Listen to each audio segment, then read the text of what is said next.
comes great responsibility। ये line सुनते ही दिमाग में सबसे पहले जो चेहरा आता है वो है अंकल बेन का। सही कहा ना? याद रखो बेटा, बड़ी ताकत के साथ बड़ी जिम्मेदारी भी आती है। ये वो गुरु ज्ञान था जब अंकल बेन ने पीटर पार्कर को तब दिया था जब शायद उसे भी नहीं पता था कि उसकी स्पाइडरमैन के रूप में आगे की जर्नी कैसे होने वाली है। और उनके जाने के बाद ये बात उसके माइंड में अच्छे से फिट हो गई। और शायद यही वो रीजन है कि स्पाइडरमैन अपनी नो किल पॉलिसी को लेकर काफी सीरियस भी है।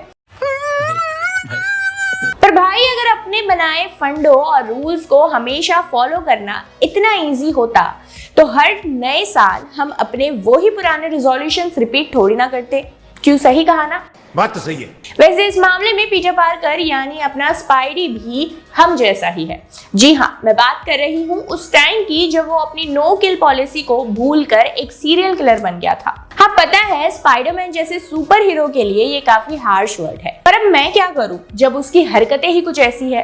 विश्वास नहीं हो रहा तो ठीक है, चलिए आज बात करते हैं उस वक्त की जब स्पाइडरमैन अपने सामने आने वाले हर दुश्मन की जान लेने लगता है। आपको याद होगा कि पीटर पार्कर को एक बार एक नया एलियन सूट मिला था जो रियलिटी में एक सिम्बियोट था और उस सूट ने सच में स्पाइडरमैन की वाट लगा दी थी। सच कहूं तो कोई आदमी प्यार में इतना पागल नहीं होता जितना इस सूट के कारण हमारा स्पाइडी हो गया था। और ये प्यार का एग्जाम्पल मैंने ऐसे ही नहीं दिया है, दरअसल उस सिम्बियोट के कारण पीटर की रातों की नींद भी उड़ गई थी। तो स्पाइडरमैन के दीवानों, अगर अभी भी आपके दिमाग की बत्ती नहीं जली तो मैं आपको बता दूं कि यहाँ बात हो रही है 2021 में आई स्पाइडरमैन द स्पाइडर्स शैडो की, जिसके स्टार्टिंग के 3 इश्यूज में स्पाइडी अपनी नो किल की पॉलिसी को उतना ही सीरियसली लेता है जितना स्मोकर सिगरेट के पैकेट पर लिखी नो स्मोकिंग की वार्निंग को। मस्त जोक मारा रे। अब आपको मेरा ये एग्जाम्पल भले ही बेसर पैर का लगा हो, पर मेरा यकीन है कि आप स्पाइडरमैन के इस नए वेनम अवतार को जरूर पसंद करेंगे। तो आइए जानते हैं कि आखिर इसमें होता क्या है और वो कौन कौन है जो स्पाइडी के गुस्से का शिकार बने। स्पाइडरमैन सिम्बियोट के टच में आ चुका है और अब वो धीरे धीरे स्पाइडरमैन के एक्शंस को कंट्रोल करने लगा है। पीटर थोड़ा बेचैन रहने लगा है और उस सिम्बियोट सूट का सीधा सीधा असर पीटर की लाइफ पर दिखने भी लगा है, पर वो अभी ये नहीं समझ पा रहा कि इन सब का कारण क्या है। कॉमिक की शुरुआत होती है एक बहुत ही डरावने सपने से जिसमें स्पाइडरमैन एमजे, आंट मे और ब्लैक कैट को देखता है जो उसे कई लोगों की मौत का रिस्पॉन्सिबल बता रहे हैं। दरअसल रियल लाइफ में भी स्पाइडरमैन का इन तीनों के साथ कुछ कॉम्प्लिकेटेड रिलेशन ही चल रहा है, जहां एक और आंट मे ने उसके स्कूल ड्रॉप आउट के डिसीजन के कारण उसे बात बंद कर रखी है। वहीं एमजे और ब्लैक कैट के साथ भी सब मेस्ड अप है। पीटर घबराकर जाग जाता है और थोड़ा रिलैक्स करने के लिए अपने सिम्बियोट सूट में बाहर हवा खाने निकल जाता है। ये तो क्लियर है कि स्पाइडरमैन अपने इस सूट में काफी रिलैक्स्ड हो जाता है और वो जब भी इसे पहनता है तब काफी कंफर्टेबल फील करता है। अभी कुछ टाइम ही होता है कि उसे किसी औरत की आवाज सुनाई देती है जिसे सुनकर स्पाइडरमैन वहां पहुंचता है जहां एक ओल्ड लेडी को 2 चोरों ने पकड़ रखा था। स्पाइडरमैन वहां पहुंचता है उस लेडी को बचाने के बाद उससे लगता है कि उसे एक अच्छी नींद की जरूरत है, पर वो चाहकर भी नहीं सो पाता। और अब की बार जब वो जागता है तो वहां एमजे होती है। एमजे उससे कहती है कि वो कुछ वियर्ड बिहेव कर रहा है और ये बात पीटर भी जानता है, इसलिए वो अपने नए सूट को रीड रिचर्ड्स को दिखाने के लिए चल पड़ता है। वो अभी वहां जा ही रहा होता है कि रास्ते में उसे हॉबगॉब्लिन मिल जाता है जिससे 2-4 मुक्का लात के बाद पीटर उसका मास्क हटा देता है जिसके पीछे होता है रॉड्रिक किंग्सले। उसे देखकर स्पाइडरमैन और भी गुस्से में आ जाता है। यहाँ हम साफ साफ देख सकते हैं कि स्पाइडरमैन काफी अग्रेसिव होता जा रहा है, पर अब की बार वो उसे बस धमकी देकर छोड़ देता है। वहां से निकलकर वो फेलिसिया यानी ब्लैक कैट से मिलता है और उसे बताता है कि कैसे आजकल वो काफी गुस्से में रहने लगा है और हॉबगॉब्लिन को तो उसने जान से मारने की धमकी भी दे दी। वो उससे ये भी कहता है कि उसके सूट ने भी एकदम से वेब शूट करना बंद कर दिया था। ब्लैक कैट उसे रिलैक्स होने के लिए कहती है और पूछती है कि तुम अपना सूट किसी को दिखाने जाने वाले थे ना। स्पाइडरमैन उसे हाँ कहता है और दूसरे दिन वो रीड के पास पहुंच जाता है। वो रीड को बताता है कि कैसे वो आजकल ठीक से सो नहीं पा रहा और ज्यादातर समय थका हुआ फील करता है, पर जब भी वो अपने इस नए सूट में होता है उसे सब कुछ सही लगता है और साथ ही ये भी फील होता है कि वो सबसे पावरफुल है। वैसे तो ये सूट बिल्कुल परफेक्ट है, बस कल इसके वेब शूटर्स अचानक से बंद हो गए थे, इसलिए वो चाहता है कि रीड एक बार उसके सूट को एग्जामिन कर ले। रीड उसे बेफिक्र रहने के लिए कहता है और एक स्कैनिंग मशीन में लेटने के लिए कहता है। स्पाइडरमैन स्कैनर में लेटकर एक नैप लेने की कोशिश करता है, पर उसे फिर से एक डरावना सपना आता है जिसमें वो आंट मे को बचाने की कोशिश कर रहा होता है। पीटर एक बार फिर से घबराकर उठ जाता है। रीड उससे पूछता है कि क्या हुआ, तो वो उसे अपने नाइटमेयर्स के बारे में बताता है। रीड पीटर को बताता है कि उसने उसके सूट को एग्जामिन कर लिया है और ये सूट कोई एडवांस्ड मटेरियल नहीं बल्कि एक सिम्बियोट है जो उसके साथ फिजिकली और मेंटली बॉन्ड हो रहा है। रीड पीटर को इस सूट को उतार कर यही लैब में छोड़ देने की बात कहता है ताकि वो कुछ और एग्जामिनेशंस कर सके और ये जान सके कि कहीं ये सूट उसके लिए किसी तरह का कोई खतरा तो नहीं, क्योंकि अगर पीटर ज्यादा देर तक इसके टच में रहा तो वो पूरी तरह से उसे अपने कंट्रोल में ले सकता है।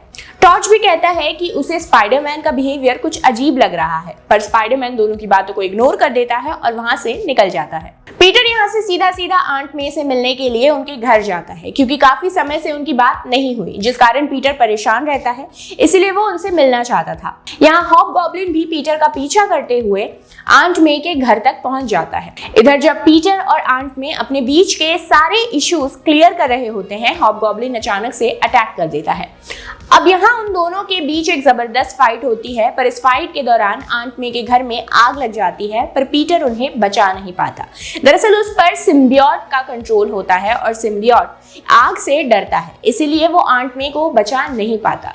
अब तक सिम्बियोट मेंटली भी पीटर पर काफी कंट्रोल कर चुका है, इसीलिए वो उससे यकीन दिला देता है कि हॉबगॉब्लिन के कारण ही आंट मे की जान गई है।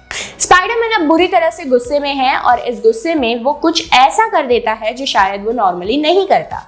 वो हॉबगॉब्लिन को जान से मार देता है और इतना ही नहीं, वो उसकी लाश को भी पूरी तरह से वेब में कवर करके छोड़ता है ताकि बाकी सभी लोगों को पता चल जाए कि उसी ने हॉबगॉब्लिन को मारा है। तो यहाँ से हम स्पाइडरमैन का एक नया रूप देखते हैं। वो नो किल की अपनी पॉलिसी को भूल चुका है और इसका पहला शिकार बनता है हॉबगॉब्लिन। पर अगर आप ये सोच रहे हैं कि ये मामला यहीं खत्म हो गया है, तो ऐसा नहीं है। दरअसल ये तो बस शुरुआत है। स्पाइडरमैन अब काफी अग्रेसिव हो चुका है और जिसका कारण है वो सिम्बियोट, जिसके लिए रीड ने उसे वार्न भी किया था। कॉमिक के अगले इशू में हम देखते हैं कि पीटर जो कुछ भी हुआ उससे खुश नहीं है और यही बात वो सिम्बियोट को समझाने की कोशिश करता है कि वो इस तरह से किसी की भी जान नहीं ले सकता।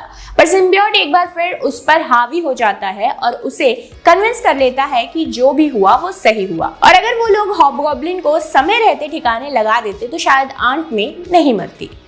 इधर हॉबगॉब्लिन की मौत एक हेडलाइन बनी हुई है और स्पाइडरमैन को एक किलर के रूप में दिखाया गया है और साथ ही अंडरवर्ल्ड के लिए भी ये एक बड़ी खबर है, क्योंकि अगर किंग पिन की माने तो स्पाइडरमैन को इसीलिए टॉलरेट कर रहे थे क्योंकि उन्हें उससे जान का कोई खतरा नहीं था। अब न्यूज़पेपर में स्पाइडरमैन खुद को एज अ मर्डरर देख अपना गुस्सा कंट्रोल नहीं कर पाता और वो सीधा डेली ब्यूगल के ऑफिस में जे जेमसन के पास पहुंच जाता है और उसका एक हाथ भी तोड़ देता है। साथ ही उसे धमकी देता है कि अगर आगे से उसने ऐसी कोई न्यूज छापी तो वो उसका दूसरा हाथ भी तोड़ देगा। पीटर अभी भी सिचुएशंस को समझने की कोशिश कर रहा होता है और उसकी बदलती कंडीशन को लेकर सभी परेशान रहते हैं, फिर चाहे रीड हो या एमजे। पर हकीकत यह है कि वो सिम्बियोट अब पीटर पर काफी कंट्रोल कर चुका है और यही कारण है कि जब शॉकर और स्कॉर्पियन उस पर अटैक करते हैं तो वो उन दोनों को भी जान से मार देता है। इतना ही नहीं, ये यकीन करना शायद थोड़ा मुश्किल हो, पर स्पाइडरमैन उनके बॉडी पार्ट्स को किंग पिन के पास ले जाता है और वहां जाकर वो उसे भी मार देता है। तो अब आप ही बताइए, क्या आपने कभी स्पाइडरमैन का इतना वायलेंट और इनह्यूमन नेचर देखा था? क्योंकि अब जो भी उसके सामने आ रहा है उसकी केवल एक ही सजा है और वो है मौत। सिम्बियोट के इन्फ्लुएंस में स्पाइडरमैन 11 लोगों को मार चुका होता है और इस कॉमिक के 3rd इशू में उसके अगले शिकार होते हैं मिस्टीरियो, राइनो और इलेक्ट्रो। तो भाई लोग, जो भी स्पाइडरमैन के सामने आता है वो मारा जाता है और यकीन मानिए स्पाइडरमैन का ये रूप आपने कभी नहीं देखा होगा जो हमें यहाँ देखने को मिला।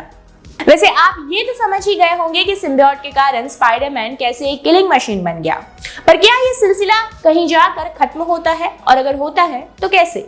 इन सब सवालों के जवाब इस वीडियो में देना सच में मुश्किल है, इसलिए अगर आप इस सब के बारे में और भी जानना चाहते हैं तो हमें कमेंट सेक्शन में कमेंट करके जरूर बताइएगा और हम आपको वो सारी इंफॉर्मेशन देंगे जिनके लिए आप क्यूरियस हैं। पर फिलहाल इस वीडियो के लिए इतना ही। मैं आपसे जल्द ही मिलती हूँ अपने नेक्स्ट ऐसे ही मस्त वीडियो में और उसके लिए हमारे चैनल को सब्सक्राइब करना ना भूलें।